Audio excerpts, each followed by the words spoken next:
हर कहानी अपने साथ एक अनमोल सबक लेकर आती है और आज की कहानी भी उनमें से एक है। तो चलिए चलते हैं उस गांव में जहां से ये कहानी शुरू हुई और जानते हैं आज की इस कहानी में क्या हुआ और उससे हमने क्या सीखा। गांव के पुराने बरगद के पेड़ के नीचे शाम का सुहावना समय था। ठंडी हवा बह रही थी और कई बच्चे गोल घेरा बनाकर बैठे थे।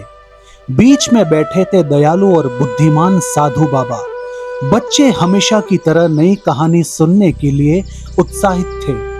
तभी एक बच्चे ने पूछा, बाबा आज हमें ऐसी कहानी सुनाइए जिससे हम कोई अच्छी सीख ले सकें। साधु बाबा मुस्कुराए और बोले, आज मैं तुम्हें खाली लंच बॉक्स का राज सुनाता हूँ। एक छोटे से गांव में मिंकू नाम का एक लड़का रहता था। वह रोज स्कूल जाता था और उसकी माँ प्यार से उसके लिए स्वादिष्ट खाना बनाकर लंच बॉक्स में रखती थी। लेकिन कुछ दिनों से मिंकू की माँ ने एक अजीब बात देखी।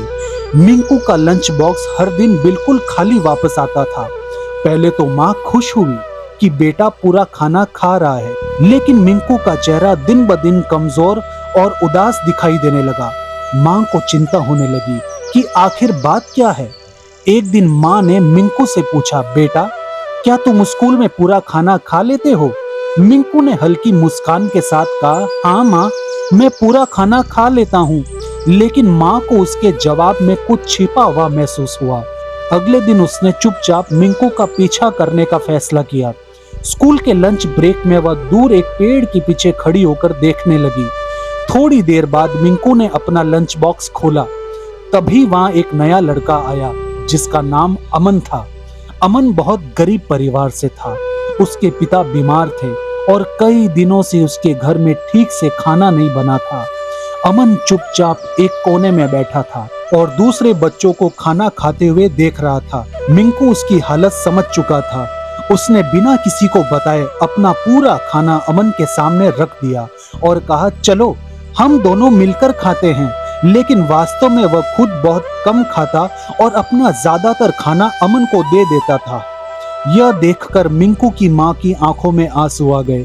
उसे समझ आ गया कि उसका बेटा झूठ नहीं बोल रहा था, बल्कि किसी की मदद करने के लिए अपनी भूख छिपा रहा था।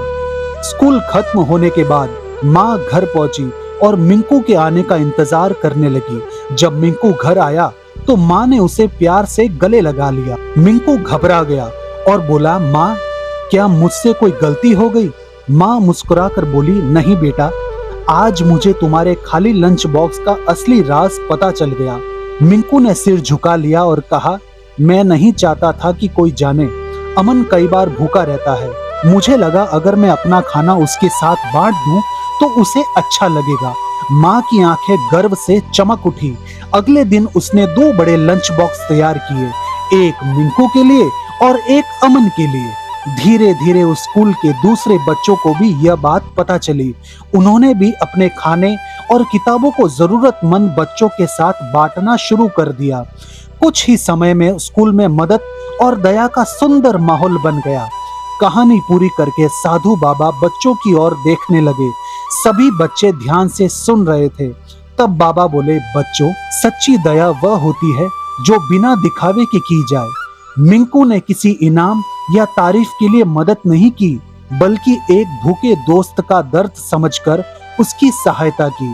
बच्चे सिर हिलाकर बाबा की बात समझने लगे। साधु बाबा मुस्कुराए और बोले, याद रखो, किसी के चेहरे पर मुस्कान लाने के लिए किया गया छोटा सा त्याग भी बहुत बड़ा पुण्य बन जाता है। सीख, दूसरों की मदद बिना दिखावे और स्वार्थ के करनी चाहिए। सच्ची दया और बांटने की भावना समाज को बेहतर बनाती है।